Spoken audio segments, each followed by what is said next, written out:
Hello everyone, welcome back again to this particular class of the financial accounting. So guys, हमारा चल रहा है chapter profit prior to incorporation. हमें अपने आज के पार्ट नंबर 3 में, और आज हम करने जा रहे हैं एक फैंटास्टिक सा क्वेश्चन। ठीक है, लेकिन उसके पहले हम क्या करेंगे, जो अभी तक हमने 2 क्लासेस में पढ़ के रखा हुआ है उसको पूरा अच्छे तरीके से रिवाइज कर लेंगे। ठीक है, ताकि आपको मैं भूलने ना दूँ कोई चीज़। क्लियर है? और आप क्वेश्चन करने से पहले सारी चीज़ आपको क्या रहे, बराबर याद रहे। चलिए आइए, तो पहले करते हैं रिवीजन। सबसे पहले चैप्टर का नाम था हमारा प्रॉफिट प्रायर टू इनकॉर्पोरेशन, जो हमने शुरू किया था, जिसमें हम कॉन्सेप्ट ये देख रहे हैं कि हमको एक टोटल डेटा दिया रहेगा, उसको हमको प्री इनकॉर्पोरेशन और पोस्ट इनकॉर्पोरेशन ड्यूरेशन में बांटना है। ठीक है क्या?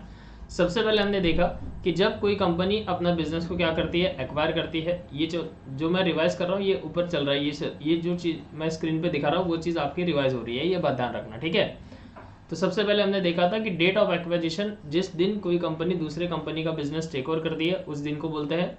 जिस दिन से बिजनेस टेक ओवर किया उसी दिन पे उनको इनकॉर्पोरेशन का सर्टिफिकेट नहीं मिलता है, यानी कि वो अंडर द कंपनीज एक्ट उसी दिन रजिस्टर्ड नहीं होता। बराबर है, उसको कुछ समय लगता है। तो जो समय लगता है और जिस दिन वो इनकॉर्पोरेट हो जाएगा, यानी कि उसको लीगल राइट्स मिल जाएंगे अंडर द कंपनीज एक्ट 2013, तो वो हो गई हमारी डेट ऑफ इनकॉर्पोरेशन। उसके बाद हमने देखा था कि एक कोई भी कंपनी हो उसका एक फाइनेंशियल ईयर एंड होता है, कि वो अपना एक फाइनेंशियल जो ईयर है वो कोई ना कोई दिन में साल भर में एंड करता है। तो हमने ये देखा था कि ये 31 मार्च को एंड कर रहा है, लेट सपोज। ठीक है, तो हमने ये देखा था कि date of incorporation, mainly focus इसके ऊपर करना है कि डेट ऑफ इनकॉर्पोरेशन से पहले का जो ड्यूरेशन है वो हमारा प्री इनकॉर्पोरेशन हो गया, और डेट ऑफ इनकॉर्पोरेशन के बाद का जो ड्यूरेशन है वो हमारा पोस्ट इनकॉर्पोरेशन पीरियड हो गया। बराबर है, ये बात हमने सीखी थी। यहाँ पे बात समझ में आ गई? ये मैंने आपको लिख के दिया था कि प्री इनकॉर्पोरेशन किसे कहेंगे, पोस्ट इनकॉर्पोरेशन किसे कहेंगे। उसके बाद हमने देखा था कि अब जो भी टोटल अमाउंट दिया रहेगा वो डिस्ट्रीब्यूट करना पड़ेगा, और उसको डिस्ट्रीब्यूट किस तरीके से करेंगे। तो हमने देखा था कुछ ऐसे पर्टिकुलर्स आएंगे जिसको आपको सिर्फ प्री इनकॉर्पोरेशन में लेना होगा, तो वो गया पहले नंबर का प्री इनकॉर्पोरेशन। कुछ ऐसे पर्टिकुलर्स आएंगे जिसको आपको सिर्फ और सिर्फ लेना पड़ेगा पोस्ट इनकॉर्पोरेशन में, तो ये पोस्ट इनकॉर्पोरेशन हो गया। कुछ ऐसी चीज़ें आएंगी जिसको आपको सेल्स के अकॉर्डिंग बांटना पड़ेगा, यानी कि सेल्स रेशियो के अकॉर्डिंग बांटना पड़ेगा। और उसके बाद कुछ ऐसी चीज़ें आएंगी जिसको आपको बांटना पड़ेगा टाइम के हिसाब से, तो उसको हमको बांटना पड़ेगा टाइम रेशियो में। फिर हमने देखा था कि सेल्स रेशियो कैसे निकलता है। सेल्स रेशियो हमने देखा था कि प्री इनकॉर्पोरेशन की सेल कितनी है और पोस्ट इनकॉर्पोरेशन की सेल कितनी है, इनका रेशियो निकाल के आपको क्या करना है, सेल्स रेशियो निकालना है। उसके बाद इसका हमने लिया था एक एग्जाम्पल, जैसे कि एग्जाम्पल में यहाँ पे हमने सेल्स रेशियो निकाला हुआ है। उसके बाद हम आगे बढ़े थे, आगे बढ़ने के बाद हमने देखा था कि टाइम रेशियो कैसे निकालते हैं। टाइम रेशियो निकालने के लिए हमको देखना है कि जिस दिन आपका कंपनी इनकॉर्पोरेट हुआ उसके पहले आपके कंपनी ने टेक ओवर कब किया है बिजनेस, यानी ये जो डेट रहेगी बिजनेस टेक ओवर की, यहाँ से लेके इनकॉर्पोरेशन का कितना समय हो रहा है, तो ये हो गया आपका प्री इनकॉर्पोरेशन पीरियड। और अगर इनकॉर्पोरेशन आपका हुआ है इस तारीख को, तो आपका ईयर एंड कब हो रहा है, तो यहाँ से लेके यहाँ तक अगर काउंट करते हैं तो ये हो गया आपका पोस्ट इनकॉर्पोरेशन ड्यूरेशन। क्लियर क्या? दोनों को मंथ के अकॉर्डिंग हमको बांटना है और उसका निकालना है रेशो, तो उसको बोलेंगे टाइम रेशो। बराबर है। उसके बाद टाइम रेशो का भी हमने एक एग्जांपल किया था, बात बराबर है। और फिर हमने देखा था कि ऐसे कौन से पॉइंट्स हैं जिसको हम किस किस रेशियोज में बांटेंगे। तो सबसे पहले हमने देखा था ग्रॉस प्रॉफिट, अगर ग्रॉस प्रॉफिट आता है क्वेश्चन में तो आपको उसको सेल्स रेशियो के अकॉर्डिंग बांटना है। या सेकंड पॉइंट हमने लिखा था कि ऐसे कोई एक्सपेंसेस जो डायरेक्टली रिलेटेड है सेल्स से, उसको हमको सेल्स रेशियो में डिस्ट्रीब्यूट करना है। ये देखो लिया था कि such expenses which are directly related with the sales should be distributed in the sales ratio. ऐसे सारे एक्सपेंसेस जो सेल्स से रिगार्डिंग है उसको हमको सेल्स रेशियो में डिस्ट्रीब्यूट करना पड़ेगा।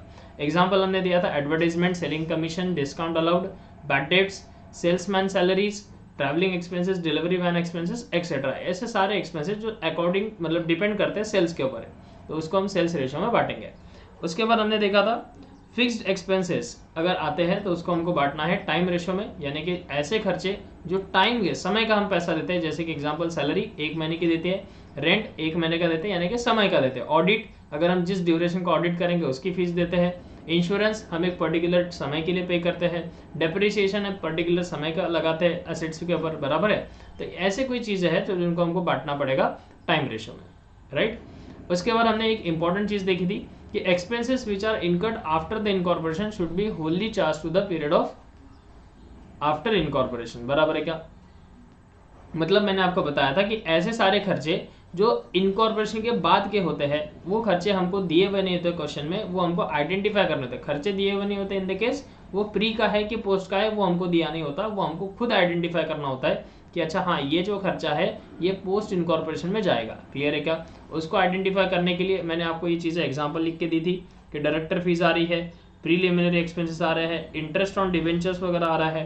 तो ऐसे सारे जो खर्चे, यानी कि सिंपल बात है, ऐसे कोई भी एक्सपेंडिचर कंपनी तभी कर सकती है जब कंपनी को लीगल राइट्स आ रहे हैं। बात बराबर है? तो इसको हम क्या कहेंगे, पोस्ट इनकॉर्पोरेशन में इसको पोस्ट करना है।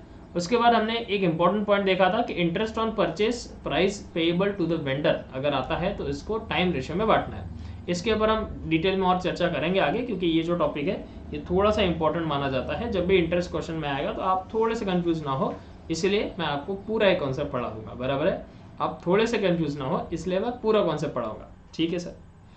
उसके बाद हमने देखा था कि सर अगर प्री इनकॉर्पोरेशन पीरियड में कोई प्रॉफिट लॉस होता है तो उसको क्या कहेंगे। तो वो जो भी प्रॉफिट लॉस हमको प्री इनकॉर्पोरेशन ड्यूरेशन में होता है उसको हम कैपिटल नेचर का मानते हैं, क्योंकि वो डायरेक्टली ट्रांसफर होता है कहाँ पे, कैपिटल रिजर्व में। क्योंकि अभी तक कंपनी को लीगल राइट्स नहीं मिले, जितना भी कंपनी अभी प्री इनकॉर्पोरेशन में प्रॉफिट कमाएगी वो सारा का सारा कैपिटल में ट्रांसफर कर देंगे। ठीक है?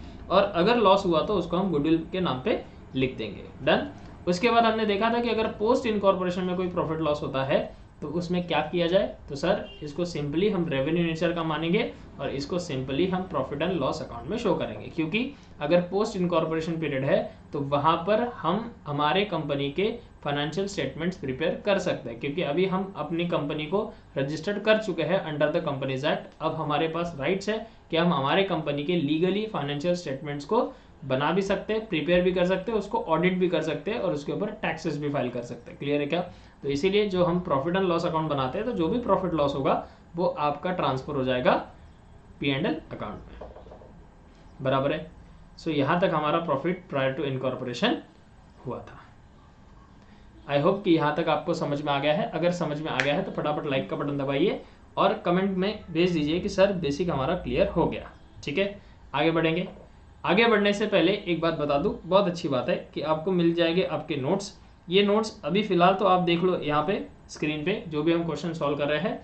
जिन जिन बच्चों को परचेस करना है क्लासेस, वो जाके डायरेक्टली पेमेंट कर लीजिए, यानी कि आपका क्लासेस आपका मिल जाएगा, आपको सब्सक्राइब हो जाएगा और उन्हीं बच्चों को ये नोट्स मिल सकती है। क्लियर है क्या? डन? आगे बढ़े? ठीक है, चलिए जी। उसके बाद कुछ बातें ऐसी है जो अभी बची है फिलहाल थोड़ी सी बेसिक में, वो हमको अभी थोड़े से हम 5-10 मिनट कर लेंगे और उसके बाद हम क्वेश्चन चालू करेंगे। ठीक है? तो आइए अब सबसे पहली बात करते हैं कि फॉर्मेट क्या आएगा सर इस क्वेश्चन में, क्वेश्चन किस प्रकार से आएगा। तो देखो इस चैप्टर में आपको क्वेश्चन दिया रहेगा ट्रायल बैलेंस। ये देखो दिखाई देता हूं मैं, ये जो है ये आपको दी हुई है ट्रायल बैलेंस। ठीक है? इसमें तरह तरह के खर्चे दिए हुए हैं, बस आपको इसको प्री का है या पोस्ट का है या कौन से रेशियो के हिसाब से इसको डिस्ट्रीब्यूट करेंगे ये हम सीखना है, हमें सीखना है। बराबर है क्या? क्लियर है जी सर? कोई बात नहीं। हाँ जी, तो अभी हम थोड़ा सा एक चीज लिख लेंगे कि फॉर्मेट क्या होगा इस क्वेश्चन का, आंसर का किस तरीके से हमको फॉर्मेट बनाना पड़ेगा। ठीक है? ट्रायल बैलेंस दिया हुआ है, हमको बनाना है क्या, ये देखो क्वेश्चन में पूछा जाता है आपको prepare a statement showing the amount of profit made before incorporation and after incorporation, यानी कि हमको स्टेटमेंट बनाना होता है प्रॉफिट का। तो कैसे बनाएंगे स्टेटमेंट? तो सिंपल सा फॉर्मेट होता है उसका, लिख लो यहाँ पे, format of profit statement. Profit statement का हमको बनाना है फॉर्मेट। कैसे बनाएंगे?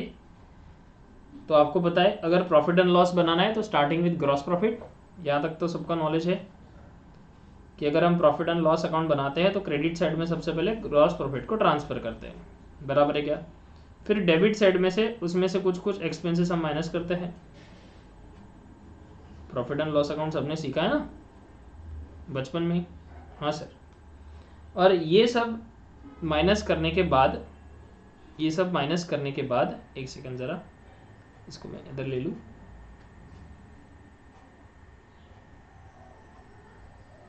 ये सब माइनस करने के बाद जो आपको मिलता है फाइनली, वो आपको मिलता है अपना नेट प्रॉफिट। ओके जी, ये तो सबको पता होगा, जितने भी बच्चे यहाँ बैठे हैं सबको trading account, profit and loss account का नॉलेज होगा ही होगा। नहीं है अभी तक तो बेटा आपकी क्या गलती है, ये आप मुझे खुद ही बताइए कि अभी तक आपको trading account, profit and loss account और बैलेंस शीट क्यों नहीं पता। ठीक है, समझ में आया क्या? बीकॉम 6 सेमेस्टर में बैठे हो, लास्ट सेम है आपका, I think so last sem है। ठीक है, कि लास्ट सेम है बीकॉम का, आपको अगर ट्रेडिंग, प्रॉफिट एंड लॉस और बैलेंस शीट नहीं मालूम तो आप घनघोर अंधेरे में है। ठीक है, ठीक है, चलिए आगे। अब ये ग्रॉस प्रॉफिट है, उसमें से अगर हम एक्सपेंस माइनस करते हैं तो नेट प्रॉफिट मिलता है। ये तो कॉमन चीज़ है, लेकिन सर इसको करना क्या है?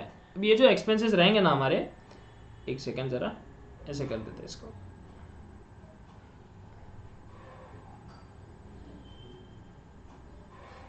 ये जो हमारे एक्सपेंसेस रहेंगे यहाँ पर, ये रहेंगे हमारे टोटल में। ठीक है क्या? लेकिन मैंने आपको बताया हुआ है कि आपको प्री इनकॉर्पोरेशन और पोस्ट इनकॉर्पोरेशन के खर्चे निकालने हैं। जैसे कि टोटल ग्रॉस प्रॉफिट दिया होगा, अब प्री का कितना, पोस्ट का कितना, ये निकालना पड़ेगा। तो उसके लिए ना हमको यहाँ पे लेने होंगे रेशियो, एक और कॉलम बनाना पड़ेगा रेशियो का। ठीक है, जैसे कि फॉर एग्जांपल आप पकड़ के चलो, यहाँ पे सेल्स रेशियो आएगा तो यहाँ पे लिखना होगा सेल्स रेशियो में हम इसको बांटेंगे। ठीक है, और उसके बाद आपको दो कॉलम्स और बनाने पड़ेंगे, एक बनाना पड़ेगा प्री इनकॉर्पोरेशन का, एक बनाना पड़ेगा पोस्ट इनकॉर्पोरेशन का, और उस हिसाब से आपको ये सारी चीज़ें लिखनी पड़ेगी। प्री का इतना, पोस्ट का इतना। एक्सपेंसेस बांटेंगे, कौन से रेशियो से बांटेंगे? लेट सपोज टाइम रेशियो से बांट रहे हैं एक्सपेंसेस को। प्री का इतना हो जाएगा, पोस्ट का इतना हो जाएगा। ठीक है, बात समझ में आई? और इस हिसाब से हमको पता चल जाएगा कि हमारा प्री इनकॉर्पोरेशन का नेट प्रॉफिट कितना और पोस्ट इनकॉर्पोरेशन का नेट प्रॉफिट कितना। बात समझ में आई क्या? इस प्रकार से आपको फॉर्मेट बनाना है। सर इतना सा आंसर आता है क्या इसका? ना ना बेटा, ये तो बस फॉर्मेट है। अब क्वेश्चन आप देखो, जितना बड़ा क्वेश्चन होगा उतना बड़ा आंसर होगा आपका। ठीक है, अब चाहो तो ऐसी लाइन मार सकते हो। लाइन हमेशा सीधी मारनी चाहिए जीवन में। ठीक है जी, सर आप बड़ा मजाक करते हो सर।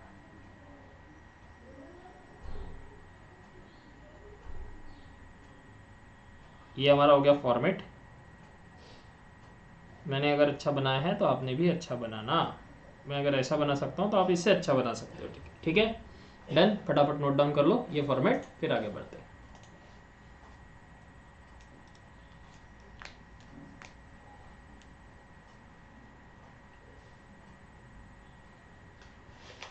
हो गया जी? जी सर, डन सर। बात तो सही कर रहे हो सर आप, लिख के तो हो गया हमारा। ठीक है, अब मुझे ना दो कॉन्सेप्ट आपको यहाँ पे सिखाने हैं क्वेश्चंस को शुरू करने से पहले। ठीक है, एक मुझे ये बताना है, इंपॉर्टेंट मार्क करके चलोगे तो भी चलेगा इसको। If gross profit is not given in question. अब देखो सिंपल सी बात है, हमारा जो स्टेटमेंट है प्रॉफिट का वो शुरू ही होगा ग्रॉस प्रॉफिट से, हाँ या ना? हमारा जो स्टेटमेंट है प्रॉफिट लॉस का वो शुरू कहाँ से होगा बेटा? ये देखो, हमारा जो स्टेटमेंट है वो कहाँ से शुरू हो रहा है? ग्रॉस प्रॉफिट से ही शुरू हो रहा है। अगर क्वेश्चन में ग्रॉस प्रॉफिट ही नहीं दिया है तो स्टेटमेंट तो बन ही नहीं सकता। तो सबसे पहले हमको क्या करना पड़ेगा? ग्रॉस प्रॉफिट को फाइंड आउट करना पड़ेगा। अब यहाँ बैठा हुआ हर बच्चा ये जानता है कि ग्रॉस प्रॉफिट को फाइंड कैसे किया जाता है। कैसे किया जाता है फिर भी बता देता हूँ। ग्रॉस प्रॉफिट को फाइंड किया जाता है बाय प्रिपेयरिंग ट्रेडिंग अकाउंट, है ना? ट्रेडिंग अकाउंट बना दो, यहाँ पे लिख दो सेल्स, यहाँ पे लिख दो क्लोजिंग स्टॉक, यहाँ पे लिख दो ओपनिंग स्टॉक, यहाँ पे आएंगे परचेस, और यहाँ पे आएगा डायरेक्ट एक्सपेंसेस। जो भी एक्सपेंसेस रिगार्डिंग टू प्रोडक्शन, वो सारे एक्सपेंसेस को हम क्या कहेंगे? डायरेक्ट एक्सपेंसेस कहेंगे। बराबर है? लेकिन अब एक बात बताना थोड़ा सा, एक बात बताना कि अब हम इतने बच्चे रहे क्या कि हम ट्रेडिंग अकाउंट बनाए, फिर ऐसे कॉलम बनाए और फिर ग्रॉस प्रॉफिट निकाले? ना ना, ऐसे तो नहीं रहे सर। बच्चे तो नहीं है सर, अभी हम, शादी की उम्र हो रही है सर हमारी। ग्रॉस प्रॉफिट, ये देखो, ये ग्रॉस प्रॉफिट ऐसे मिलता है। अब आप बच्चे तो हो नहीं जिससे आप क्या कर सको, कि हम, एक सेकंड जरा, वेट अ मिनट। हाँ जी, अभी थोड़ा सा आवाज़ आपको प्रॉपर आ रहा होगा, ठीक है, ओके। चलिए, तो मैं ये बता रहा था आपको कि ये चीज़ें हम लोग को पढ़नी है। अब ये ग्रॉस प्रॉफिट ऐसा है कि ग्रॉस प्रॉफिट निकालने के लिए ट्रेडिंग अकाउंट बनाओ, ये इतना बच्चों वाला काम अभी हमको करना नहीं है। हम थोड़ा सा एडवांस सीखेंगे, बराबर है क्या? क्या सीखना है? इसी चीज़ को करना है, बट हमको करना है थोड़ा सा मैथमेटिकली। कैसे करेंगे? अगर आपको ग्रॉस प्रॉफिट निकालना है तो आप कैसे करोगे, बताओ जरा इसको। तो आपको करना क्या है, आपको करना क्या है,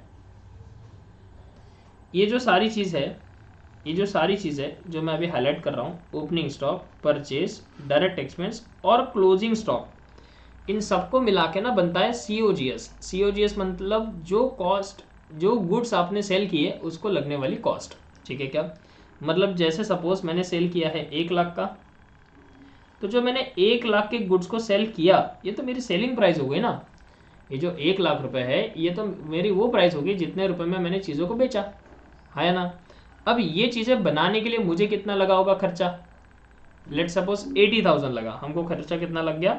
80,000। तो ही तो मेरा प्रॉफिट आ पाएगा कि 80,000 वाली चीज़ें मैंने बेची है 1 लाख में, तो मेरा प्रॉफिट कितना हो गया? 20,000 का, है ना। तो ये जो 80,000 आ रहे हैं ना बेटा, ये हो गया कॉस्ट ऑफ गुड्स सोल्ड। जो गुड्स आपने सेल किए उसको बनाने में कितनी कॉस्ट आई, बात समझ में आई क्या? तो ये निकालना होता है हमको, ठीक है। और उसको आप हटा दो कहाँ में से? सेल्स में से। अब आप ही ने बताया कि प्रॉफिट कैसे आया, आप ही ने ये इक्वेशन बना के दिया मुझे कि प्रॉफिट कैसे आया, मैंने तो कुछ नहीं किया। आपने बोला सर हमने सेल किया, उसमें से हमने COGS माइनस किया। सर कैसे? सर आप, हमने बताया आपको कि सेल था 1 लाख रुपए, और आपने बताया इसको बेचने के लिए हमको लगे 80,000 रुपये। मतलब ये जो गुड्स हमने बेचे उसको बनाने के लिए हमको 80,000 रुपये लगे, तो हमारा प्रॉफिट कितना हो गया? तो 20,000 का प्रॉफिट हो गया, है ना। अब आप ही बताओ, ये आपने प्रॉफिट निकाल के दिया कि नहीं? अब कैसे निकाले प्रॉफिट? तो सर 1 लाख रुपए जितने में सेल किया, और जो सेल किया उसको बनाने के लिए कितना पैसा लगा, तो उसको बनाने के लिए 80,000 रुपये लगे सर, है ना। बात समझ में आई? और इतना तो कॉमर्स स्टूडेंट हो तो आपको कॉमन ज्ञान होना चाहिए। अगर आप कॉमर्स स्टूडेंट हो, अगर आप कॉमर्स स्टूडेंट हो तो आपको कॉमन ज्ञान तो होना चाहिए कि कोई भी अगर बिजनेसमैन कोई भी चीज़ को अगर बेचता है, वो पूरा का पूरा उसका प्रॉफिट नहीं होता, क्योंकि उसको बनाने के लिए उसको क्या लगते हैं? कुछ खर्चे भी लगते हैं कि नहीं, है ना। एक मिनट ज़रा, हाँ जी, चलिए ज़रा। तो मैं ये बता रहा था आपको कि प्रॉफिट कैसे निकलता है। सेल्स में से आप COGS हटा दो तो आपको मिल जाएगा प्रॉफिट। तो ये सिंपल सा आपको फॉर्मूला है। लेकिन अब आपको ना ये पता है कि प्रॉफिट कैसे निकलेगा, आपको ना ये पता है सेल कैसे निकलेगा, आपको ये नहीं मालूम कि COGS कैसे निकाला जाता है। तो पहले उसी को ढूंढेंगे। अब क्या कॉस्ट लगेगी आपको, क्या खर्चा लगा, तो आपको क्या करना है? 1, 2 और ये 3, ये तीनों डेबिट साइड में, मतलब तीनों को करो ऐड, इन तीनों को करना है प्लस। और ये क्लोजिंग स्टॉक अपोजिट साइड में है, मतलब क्रेडिट साइड में है, तो इसको करना पड़ेगा माइनस। तो अगर आप तीनों को प्लस और क्लोजिंग स्टॉक को करते हो माइनस, तो आपको मिल जाएगा COGS। क्या मिलेगा? COGS। आई होप कि आपको ये पॉइंट समझ में आ गया है, ठीक है। इतना कोई डिटेल में हम इसका डिस्कशन नहीं करेंगे, क्योंकि COGS कैसे आता है, क्या होता है, वो सारी डिटेल में चीज़ें आती है, लेकिन हम अभी फिलहाल इस लेवल पे नहीं करेंगे, क्योंकि हमको उसकी ज़रूरत है नहीं। हमको जस्ट एक सिंपल सा फॉर्मूला याद रखना है COGS का, और बस हमको सारी वैल्यू दी होंगी, हम वैल्यू देने के बाद हम क्या करेंगे? डायरेक्टली उसको पुटअप कर देंगे। तो सबसे पहले हमको क्या करना है? ग्रॉस प्रॉफिट का फॉर्मूला लिखना है। ग्रॉस प्रॉफिट, ग्रॉस प्रॉफिट कैसे आता है? तो ये आता है सेल्स माइनस COGS। अब प्रश्न ये आ रहा है कि सर COGS कैसे निकाले, कॉस्ट ऑफ गुड्स सोल्ड कैसे निकाले? तो बस उसका एक फॉर्मूला हमको यहाँ पे ऐड करना है। COGS का एक फॉर्मूला ऐड करना है, बात खत्म हो गई, ठीक है। तो COGS कैसे निकालते? तो COGS का फॉर्मूला आपको निकालना है COGS cost of goods sold, यानी कि ओपनिंग स्टॉक प्लस परचेसेस। अच्छा एक काम करता हूँ, इसको ऐसे निकाल, ऐसे लिख के देता हूँ, आपको एकदम आसानी जाएगी। Opening stock plus purchase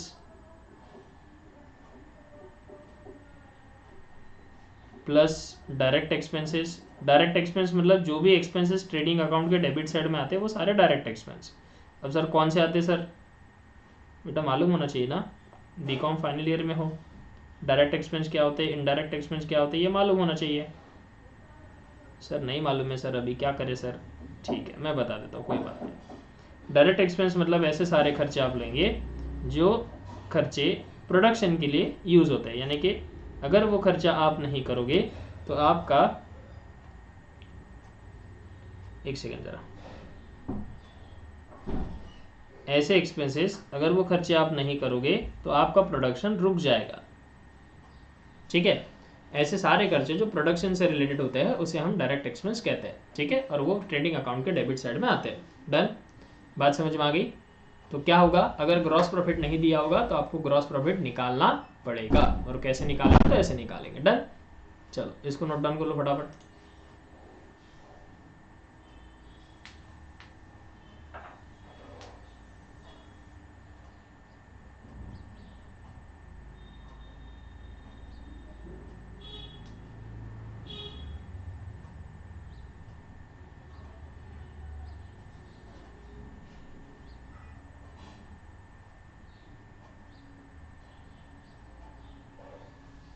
video pause करके नोट डाउन करेंगे बेटा। ठीक है जी, यहाँ तक चीज़ें हो गई। अब एक और लास्ट कंसेप्ट बचा है और बस फिर हम क्वेश्चन की तरफ बढ़ेंगे। लास्ट कॉन्सेप्ट कौन सा है? एक सेकेंड, लास्ट कॉन्सेप्ट पढ़ना है हमको। अरे सर क्या हो गया? कुछ नहीं हो गया, थोड़ा सा मजाक मस्ती कर लेता हूँ मैं अपने साथ। चल, तो debt taken while computing time ratio.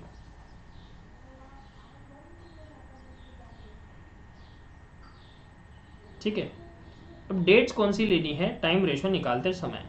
अब बोलेंगे सर क्या मजाक कर रहे हो सर, ये तो इजी है सर, आपने तो बताया था। स्टार्टिंग डेट ले लो, फिर इनकॉर्पोरेशन की डेट ले लो, हो गया वो प्री का, और इनकॉर्पोरेशन से लेके ईयर एंड तक ले लो, हो गया वो पोस्ट का। तो यही तो हो गया सर। तो सुनो ज़रा, सब्र करो। ठीक है, ये हमने पहले पढ़ा भी है। देखो सर, आपको मजाक लगता सर, देखो हम दिखा सकते हैं सर आपको कि आपने हमको टाइम रेशियो पढ़ाया है। ये देखो सर, हाँ बेटा मैंने पढ़ाया है। आपने तो बताया था सर कि ईयर स्टार्टिंग से लेके इनकॉर्पोरेशन तक ले लो, और फिर इनकॉर्पोरेशन से लेके एंडिंग तक ले लो, और वो दोनों का रेशियो निकाल लो, हो गया टाइम रेशियो। भक्त थोड़ी सी सब्र कर, ठीक है, कॉन्सेप्ट पढ़ा रहा हूँ मैं। चलिए आइए, आई नो दैट कि आप क्या अभी तक पढ़े हो। ठीक है, तो देखो ज़रा, अगर क्वेश्चन में कभी ऐसा आता है, अगर क्वेश्चन में कभी ऐसा आता है, ठीक है, एक काम करते हैं, हम अपना पहले क्वेश्चन पढ़ते और उसी में देख लेते कि क्या चीज़ें दी हुई है। ठीक है, अब आप ही इसमें मुझे ना टाइम रेशियो निकाल के दिखाना। अगर आप सोच रहे हो कि हमको तो सारी बातें आती है, तो आप ही निकाल के दिखाओ इसमें टाइम रेशियो क्या है। देखो, बोलता है star company limited was registered on 1 जनवरी 2014, यानी कि ये 1 जनवरी 2014 के दिन रजिस्टर्ड हो गई कंपनी। ठीक है, टू टेक ओवर चाहिए, यहाँ पे बाय ओवर नहीं चाहिए, टू टेक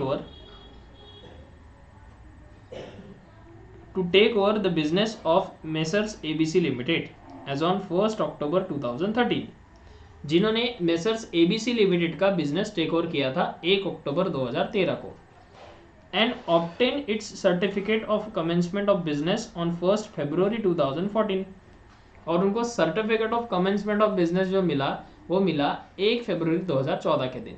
ठीक है, अब बोलता है इनका जो अकाउंट ऑफ द कंपनी है फॉर द ईयर एंडेड 30 सितंबर 2014, इनका जो ईयर एंड हो रहा है ना वो हो रहा है 30 सितंबर 2014 के दिन। अब बोलो ज़रा, इसमें हम टाइम रेशियो निकाले कैसे? तो केस क्या हुआ मैं आपको बताता हूँ, एक बार आप ये पैराग्राफ अच्छे से पढ़ लो। ठीक है, तो देखो केस क्या हुआ यहाँ पे केस क्या हुआ है। का केस हो गया सर? हाँ बताइए, बता रहे हैं हम आपको, ज़रा ध्यानपूर्वक सुनेंगे।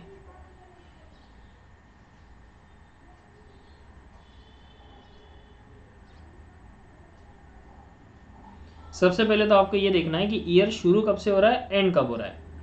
तो इनका जो फाइनेंशियल ईयर है वो एंड हो रहा है कब? 30 सितंबर को। ये देखो दिख रहा है 30 सितंबर 2014 को क्या हो रहा है, ईयर एंड हो रहा है, बराबर है क्या? ठीक है सर, मतलब हमारा ईयर जो खत्म हो रहा है वो 30 सितंबर। ये कहाँ चला गया ऐसे? आप ऐसे क्यों चले जाते हो भाई, इधर आ जाओ थोड़ा सा। हाँ जी, जो हमारा ईयर एंड हो रहा है वो हो रहा है 30 सितंबर 2014 के दिन। ठीक है, मतलब शुरू कब हुआ होगा? शुरू कब हुआ होगा?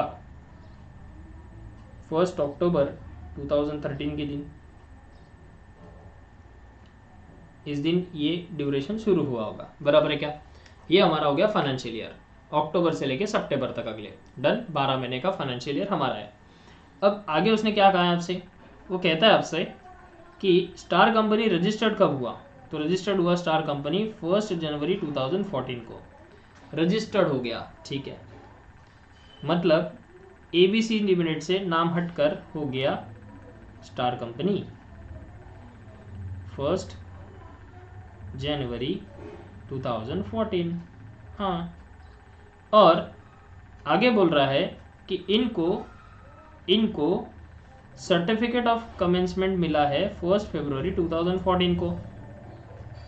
मतलब यहाँ पे इनको मिला है 1 फरवरी 2014 को सर्टिफिकेट ऑफ कमेंसमेंट। ठीक है क्या? अब एक बात बताओ, अब आपको प्री की डेट मालूम है क्या और पोस्ट की डेट मालूम है क्या? अब अगर मुझे निकालना है यहाँ पे टाइम, प्री इनकॉर्पोरेशन समय क्या है, तो मैं कहाँ से कहाँ तक ले लूँ? आप बताओ। अब यहाँ पे दो आंसर देंगे बच्चे, कुछ बोलेंगे सर 1 अक्टूबर से ले लो 1 जनवरी तक, क्योंकि यहाँ पे इन्होंने रजिस्टर्ड किए हैं, मतलब इनको क्या मिल गया, लीगली राइट्स मिल गया। और कुछ बच्चे कहेंगे सर यहाँ से यहाँ तक ले लो, क्योंकि ये कमेंस्ड हो गया बिजनेस। ठीक है ना? तो यही कह रहा था मैं कि ऐसा कन्फ्यूज़न ना हो, इसलिए हमको क्या चीज़ करनी चाहिए यहाँ पे, कौन सी डेट तक के हमको निकालना है टाइम रेशियो। समझ में आया? तो यही कॉन्सेप्ट है, यही कन्फ्यूज़न ना हो इसलिए मैं ये चीज़ें पढ़ा रहा था आपको, बराबर है?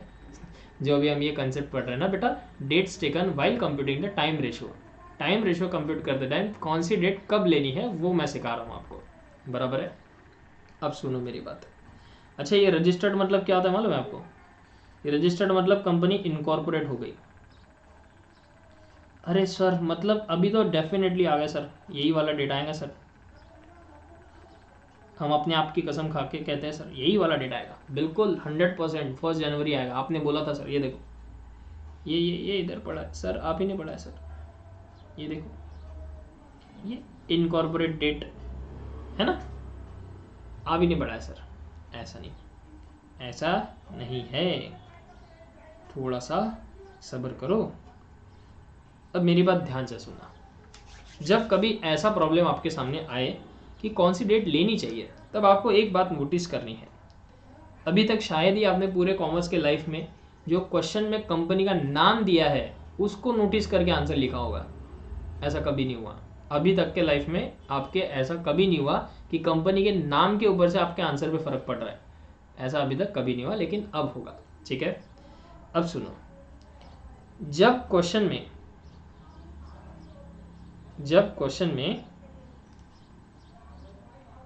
मैं यहाँ लिख देता हूँ, जब क्वेश्चन में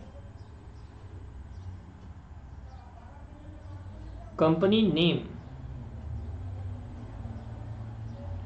जब क्वेश्चन में कंपनी का नाम आएगा, क्या आएगा,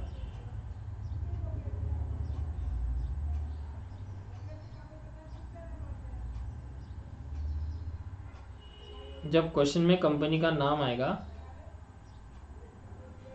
देखो ये जो कॉन्सेप्ट है ये कहीं कहीं बीकॉम की बुक्स में काम नहीं करता, जिसके कारण अपने आंसर्स भी फ्लक्चुएट हो जाएंगे, ठीक है। लेकिन याद मतलब विश्वास रखो, यही वाला कॉन्सेप्ट सही वाला कॉन्सेप्ट है, ठीक है। As per the accounting standards यही चीज़ें लिखी भी जाती है, समझ में आया। ऐसा ही कॉन्सेप्ट चलता है। तो आप जब भी पेपर में लिखेंगे, या आप हो सकता है कि जो क्वेश्चंस मैंने दिए हुए आपको मालूम है कि हम जनरली जो बीकॉम में बुक यूज़ करती है उसी के बुक में से ये क्वेश्चंस दिए हुए हैं, बराबर है क्या। तो अब ये बच्चे क्या करेंगे, जो बच्चे आप देख रहे हो यूट्यूब पे, तो आप क्या करोगे, इसके आगे के जो क्वेश्चन है उसके आंसर्स आप मैच करते हो और मैसेज करते हो कि सर ये आंसर तो बुक में सेम नहीं है, ठीक है। तो ट्रस्ट करो कि बुक में जो चीज़ें दी हुई है, बुक के स्टार्टिंग में आप जाके पेज पढ़ लो, वहाँ पे उन्होंने खुद ही लिखा हुआ है कि अगर कोई फ्रॉड मतलब सॉरी ओमिशंस, मतलब अगर कोई चीज़ हम भूल गए होंगे और कोई एरर हो गए होंगे आंसर्स में, तो उसको आप अपने बेसिस पे टिक करो, उसके लिए पब्लिकेशंस जिम्मेदार नहीं है, ठीक है। तो जो भी एरर्स है, जो भी चीज़ें हैं, अब ऐसा नहीं है कि इन्होंने टोटली वो कॉन्सेप्ट भुला ही दिया, ये कॉन्सेप्ट उन्होंने लिया ही नहीं। कुछ कुछ क्वेश्चन में उन्होंने यही कॉन्सेप्ट अप्लाई किया और कुछ कुछ क्वेश्चन में उन्होंने ये कॉन्सेप्ट को अप्लाई नहीं किया है। समझ में आया क्या। तो अब हम कौन सा सही माने। अब ऐसा तो नहीं कि जो ये कॉन्सेप्ट मैं पढ़ा रहा हूँ ये उन्होंने अप्लाई किया ही नहीं बुक में आपके आंसर, ऐसा नहीं है। ये कहीं कहीं ये कॉन्सेप्ट अप्लाई किया हुआ है, कुछ कुछ आंसर इस कॉन्सेप्ट के हिसाब से है, और जहाँ जहाँ ये कॉन्सेप्ट लगना चाहिए था कुछ कुछ क्वेश्चन में, उन्होंने उसमें दूसरा कॉन्सेप्ट लगा के आंसर दिया हुआ है। समझ में आया, क्लियर है। तो आप ऐसा नहीं करेंगे, जो कॉन्सेप्ट है वो एक ही रहता है। एग्जाम में आपको कॉन्सेप्चुअल चीज़ें ही लिखनी है, क्योंकि यहाँ पे 50 क्वेश्चन रहते हैं हमारे पास, और यहाँ एग्जाम में जाके हमको सिर्फ एक ही सॉल्व करना है, बराबर है। Yes sir. तो अगर क्वेश्चन नेम कंपनी में क्या दिया हुआ है, अगर कंपनी में आपको दिया हुआ है let suppose private limited company, ठीक है। अगर क्वेश्चन में आपको दिया है प्राइवेट लिमिटेड कंपनी का कोई भी नाम हो, जैसे कि एग्जांपल है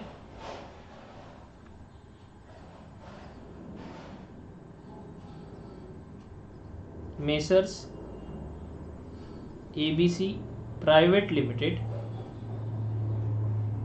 टेक ओवर द बिजनेस,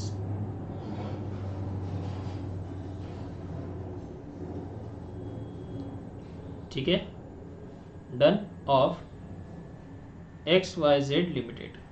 अब ऑब्वियसली बात है, आपको नाम किसका देखना है, जो कंपनी हमारी है, ठीक है। XYZ का लिमिटेड कंपनी है वो नहीं देखना आपको, ठीक है।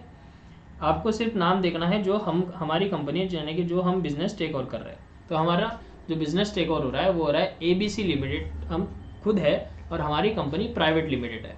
तो जब भी आप प्राइवेट लिमिटेड की कंपनी में, आपको क्वेश्चन में जब भी नाम आएगा प्राइवेट लिमिटेड, तो आपको करना क्या है, आपको डेट लेनी है प्रायर वाली, ईयर स्टार्टिंग से लेके इनकॉर्पोरेशन तक, मतलब यहाँ से लेके यहाँ तक का डेट लेना है आपको।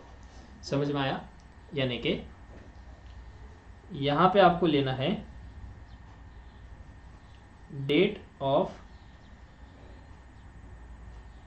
बिजनेस टेक ओवर से लेकर डेट ऑफ इनकॉर्पोरेशन तक, ठीक है। ये जो हो जाएगा ये आपका हो जाएगा प्री इनकॉर्पोरेशन पीरियड, ठीक है। Date of business take over, जहां से आपने बिजनेस टेक ओवर किया, तो डेट ऑफ इनकॉर्पोरेशन कहाँ का है तब आपको मानना है, वो ड्यूरेशन आपका हो गया प्री इनकॉर्पोरेशन ड्यूरेशन, ठीक है। और अगर क्वेश्चन में आपको नाम दिया है लिमिटेड कंपनी, यानी कि पब्लिक कंपनी है आपकी, यानी कि ऐसा दिया हुआ है, ये एग्जांपल हम थोड़ा सा लिखते हैं, यही वाला एग्जांपल,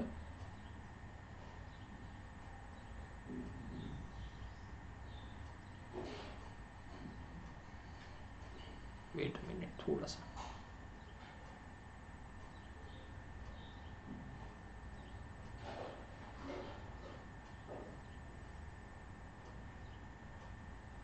ऐसा कैसे हो जाता है, ठीक है जाने दो, हाथ से लिख लेते हैं। कभी कभी टेक्नोलॉजी भी पागल हो जाती है, इंसान को पागल बनाया। एग्जाम्पल है messrs ABC limited take over the business of XYZ limited, अब यहाँ पे जो हमारी कंपनी है वो कौन सी कंपनी है, लिमिटेड कंपनी है सर। तो लिमिटेड कंपनी के केस में जो आपको टाइम रेशो निकालना है वो प्री इनकॉर्पोरेशन पीरियड कौन सा लेना है। तो जो आप लिमिटेड कंपनी का आपका बिजनेस रहेगा उस केस में आपको लेना है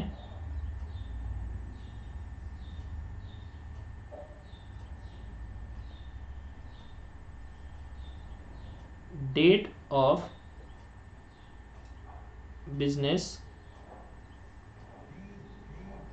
टेक ओवर से लेकर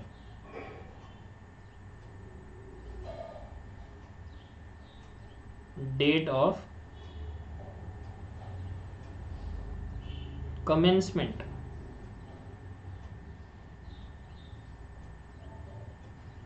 ऑफ बिजनेस। ठीक है, ये इंपॉर्टेंट टॉपिक है, आपको याद भी रखना है, बेसिक रूल है ये। ठीक है, तो ये जो हो जाएगा ये हो जाएगा आपका प्री इनकॉर्पोरेशन पीरियड। ओके, मतलब सिंपल सी बात है, अगर कंपनी प्राइवेट लिमिटेड है तो आपको डेट ऑफ इनकॉर्पोरेशन तक की लेना है प्री इनकॉर्पोरेशन, और अगर कंपनी पब्लिक लिमिटेड है तो आपको लेना है date of commencement of business तक। ठीक है, अब ये अगर कॉन्सेप्ट अप्लाई किया जाए तो ऊपर वाले केस में देखो, दोनों केस में टाइम रेशो अलग अलग आएगा। क्या आएगा, एग्जाम्पल के तौर पे सबसे पहले अगर बात करूँ कि ये कंपनी हमारी प्राइवेट कंपनी है, तो प्राइवेट कंपनी है तो हम यहाँ से लेके यहाँ तक की लेंगे बस इनकॉर्पोरेशन तक के। तो कितने मंथ्स हो गए, अक्टूबर नवंबर दिसंबर, 3 मंथ्स हो गए। ठीक है, और इधर से 3 मंथ्स हो गए तो यहाँ से यहाँ तक हो गया 9 मंथ्स, मतलब ये रेशियो आ गया 3:9, यानी कि दैट इज 1:3। बराबर है, यस सर, क्योंकि यहाँ से यहाँ तक तो 3 महीने हो गए, यहाँ से यहाँ तक तो 9 मंथ्स हो गए, हाँ है ना, यस सर। अब अगर बात करूँ मैं आपको कि ये प्राइवेट कंपनी था तो ऐसा आएगा, अगर पब्लिक कंपनी है तो यहाँ से लेके हमको कमेंसमेंट तक जाना पड़ेगा। ठीक है, और फिर यहाँ से यहाँ तक जाना पड़ेगा, मतलब ये हो गया आपके 4 महीने पहले के, और ये हो गया बाद के 8 महीने।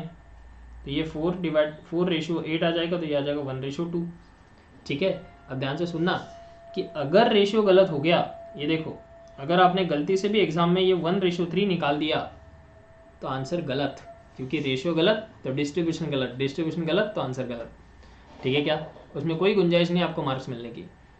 चैप्टर तो इजी है, चैप्टर इजी नहीं है ऐसा नहीं बोल रहा हूँ मैं, लेकिन थोड़ी सी नज़र हटी, दुर्घटना घटी वाला काम है। ठीक है, तो रेशियो कैलकुलेट करना बहुत अच्छे से आना चाहिए। ठीक है, डन।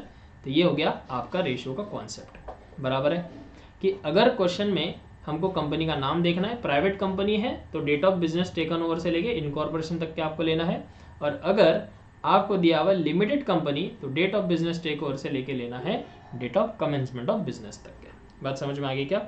Yes sir. तो इंपॉर्टेंट कॉन्सेप्ट है, इसको आप लिख लेंगे सारे लोग। इसको मैं मिटा देता हूँ क्योंकि ये हमको अभी क्वेश्चन में करना ही है वापस।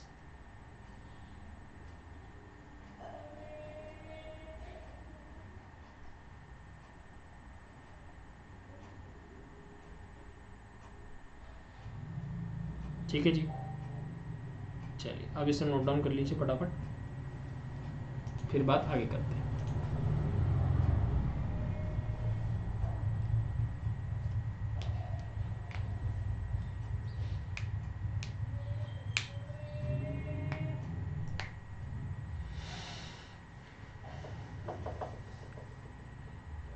ओके, यहाँ तक डन है आपका? चलिए जी, अब हमको कोई नहीं रोक सकता क्वेश्चन करने से। अब हम पूरी तरीके से तैयार है हमारा क्वेश्चन नंबर पहला सॉल्व करने के लिए। ठीक है, तो आइए फटाफट क्वेश्चन को रीड कर लेते हैं। यहाँ तक तो हमने पैराग्राफ रीड कर ही लिया है, तो आइए इससे पहले सबसे पहले तो टाइम रेशियो निकालना है हमको। ठीक है, तो इससे हम निकाल लेते हैं पहले टाइम रेशियो। ठीक है, ये जो हमने ऊपर का पोर्शन पढ़ा हुआ है इससे हम निकाल लेंगे टाइम रेशियो निकाल लेंगे। वर्किंग नोट आपको दिखानी पड़ेगी। ठीक है, तो सबसे पहले क्या कह रहा है आपसे कि स्टार कंपनी रजिस्टर्ड हुई है 1 जनवरी 2014 को, यानी कि ये बिजनेस इनकॉर्पोरेट हो गया। To take over the business of messrs ABC limited as on 1 October 2013, मतलब इन्होंने ABC लिमिटेड का बिजनेस टेक ओवर किया है 1 अक्टूबर 2013 को। तो सबसे पहले हमारी कंपनी कौन सी कंपनी है, पब्लिक है कि प्राइवेट है, वो देख लो। तो हमारी जो कंपनी है वो लिमिटेड कंपनी यानी कि पब्लिक कंपनी है, यानी कि हमको इनकॉर्पोरेट डेट से कुछ लेना देना नहीं है। क्वेश्चन में अगर नहीं दिया है तो फिर तो कोई बात ही नहीं, फिर इनकॉर्पोरेट ही लेना है। लेकिन अगर क्वेश्चन में 2 डेट दी है, इनकॉर्पोरेट भी दिया है और कमेंसमेंट भी दिया है, तो फिर अगर हम लिमिटेड कंपनी है तो कमेंसमेंट लेना है। बात समझ में आई क्या? हाँ। तो जो हमको सर्टिफिकेट ऑफ कमेंसमेंट मिल रहा है बिजनेस का, वो मिल रहा है 1 फरवरी 2014 को, ठीक है। और हमारा जो ईयर एंड हो रहा है, अकाउंट जो क्लोज हो रहा है वो रहा है 30 सितंबर 2014 के दिन, ठीक है। तो आ जाओ, सबसे पहले हम निकाल लेते हैं हमारा टाइम रेशियो का कैलकुलेशन। तो सबसे पहले हम लिखेंगे क्वेश्चन नंबर 1 का आंसर।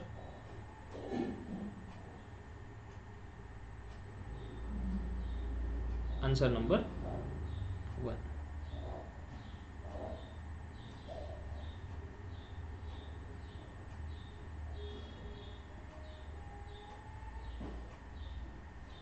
कैलकुलेशन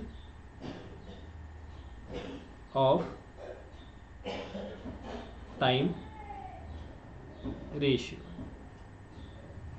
ठीक है। तो कैलकुलेशन ऑफ टाइम रेशियो कैसे कैलकुलेट करोगे, जब से बिजनेस क्या हो गया, कमेंस्ड हो गया।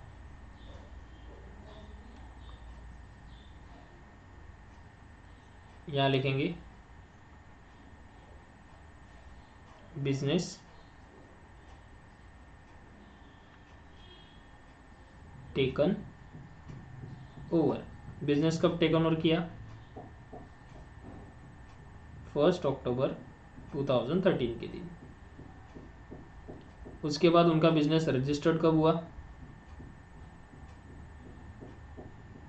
बिजनेस उनका रजिस्टर्ड हो गया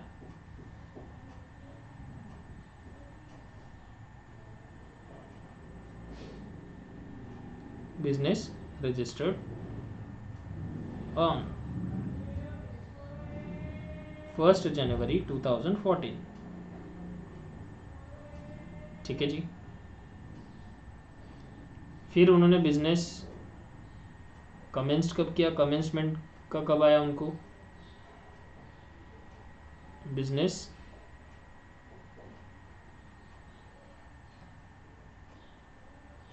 commenced on 1 फरवरी 2014। और जो ईयर एंड हो रहा है वो हो रहा है ईयर एंड जो हो रहा है वो हो रहा है 30 सितंबर 14 के दिन, ओके जी। क्लियर? यहाँ तक तो किसी को दिक्कत का सामना नहीं करना पड़ रहा है। भी हमको 4 डेट दी हुई है, ठीक है।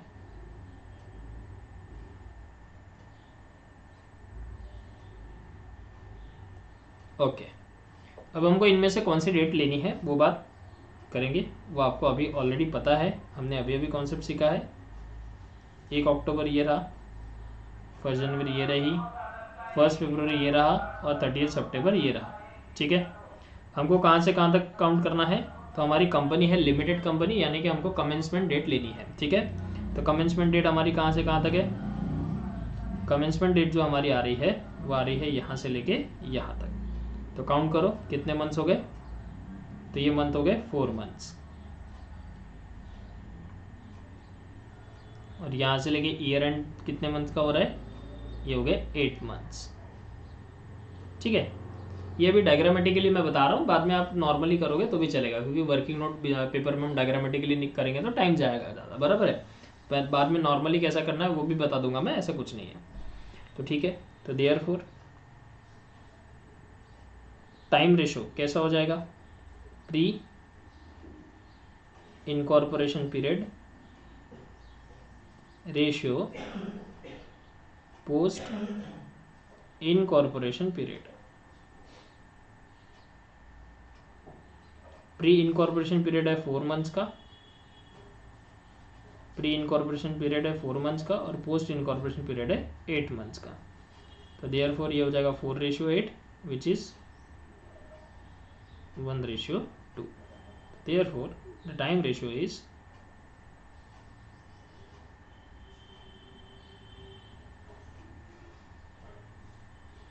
1:2। ठीक है, बात समझ में आ गई। पहले तो पेपर में जब भी क्वेश्चन आप सॉल्व करोगे, पेपर में क्या है, जब भी आप क्वेश्चन सॉल्व करोगे तो सबसे पहले रेशियो ही निकालने, क्योंकि विदाउट रेशियो तो हम डिस्ट्रीब्यूशन कर ही नहीं सकते, बराबर है। ठीक है, अभी टाइम रेशियो हो गया। अब देखते हैं सेल्स रेशियो के लिए कुछ इन्फॉर्मेशन दिया है क्या। अच्छा, तो सेल्स रेशियो देखो, सबसे लास्ट लाइन में बोला है द टर्नओवर मतलब sales for the whole period amounted to ₹6 lakh. पूरे पीरियड के लिए मतलब पूरे 1 साल के लिए जो टर्नओवर है वो 6 लाख का है। ऑफ विच, उसमें से 1 lakh related to the period from 1 October to 1 फरवरी।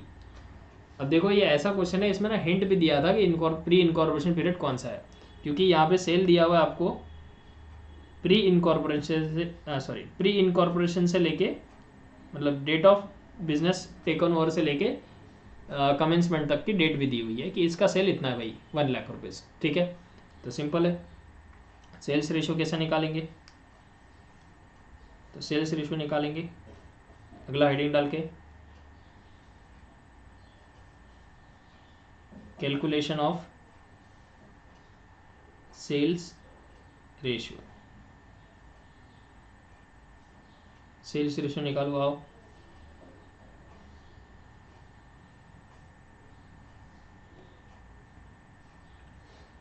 तो सबसे पहले हमको निकालना है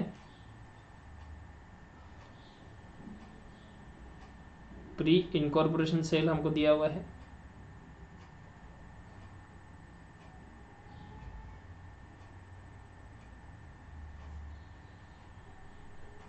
रेशियो में पोस्ट इनकॉर्पोरेशन सेल, ये ऐसे निकलता है। अब प्री इनकॉर्पोरेशन सेल तो दिया है लेकिन पोस्ट इनकॉर्पोरेशन सेल है नहीं हमारे पास। उसने हमको क्या बोला है कि टोटल सेल दिया हमको 6 लाख का, उसमें से 1 लाख का जो है वो प्री का है, तो 5 लाख पोस्ट का हो जाएगा। समझ में आया क्या? तो इसको कैलकुलेट करके दिखाना पड़ेगा। इसको थोड़ा सा नीचे लेके आते, आप नीचे आ जाओ भाई। हाँ जी, तो सिंपल है, टोटल सेल दिया है 6 लाख का, उसमें से माइनस करेंगे प्री इनकॉर्पोरेशन सेल जो कि दिया है 1 लाख रुपए का, और ऐसे अगर आप माइनस करते हो तो आपका बचता है 5 लाख, तो जो आएगा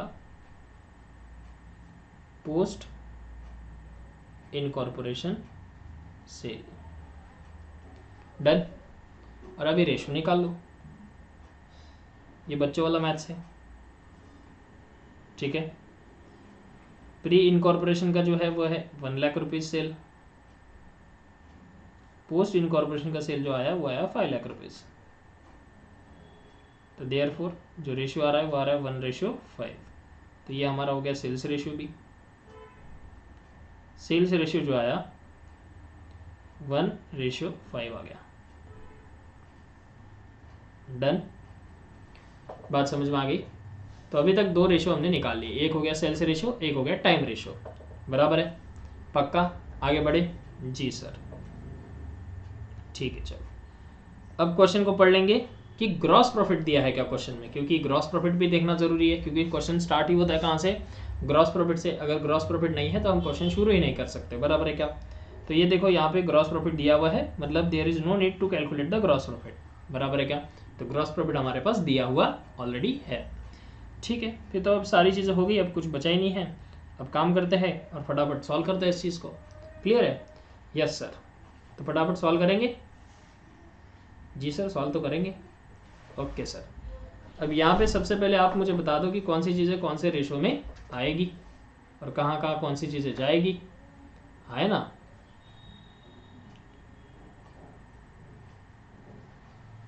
सबसे पहले हम कैलकुलेट करेंगे कि कौन सी चीज़ें कौन से रेशो में ली जाएगी, बराबर है? तो देखो, सबसे पहले डायरेक्टर फीस दिया हुआ है। अब मैंने आपको लिख के दिया था सारी चीज़ें कि कौन सी चीज़ें कहाँ कहाँ आती है। देखो ये 5 पॉइंट आपके ये होने चाहिए एकदम पक्के।